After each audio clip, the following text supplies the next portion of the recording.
पुण्यात सुरू असलेल्या मुसळधार पावसामुळे अनेक ठिकाणी पाणी साचल्यानं वाहतुकीवर परिणाम होत आहे. अशातच बोपोडी अंडरपास येथे रविवारी दुपारी सुमारे 12 वाजण्याच्या सुमारास एक टेम्पो पाण्यात अडकून वाहू लागल्याची घटना घडली.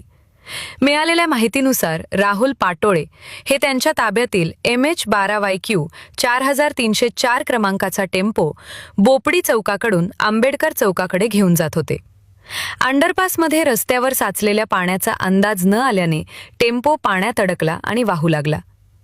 यावेळी घटनास्थळी उपस्थित असलेले वाहतूक शाखेचे पोलीस हवालदार निलेश पुकाळे आणि नितीन कारले यांनी तात्काळ पाण्यात उतरून दोरीच्या साहाय्यानं चालकाला सुरक्षित बाहेर काढले. त्यामुळे मोठी दुर्घटना टळली. त्यानंतर हायड्राच्या मदतीनं अडकलेला टेम्पोही बाहेर काढण्यात आला. या घटनेत वाहतूक पोलिसांनी दाखवलेल्या धाडसाचे आणि तत्परतेचे सर्वत्र कौतुक होत आहे.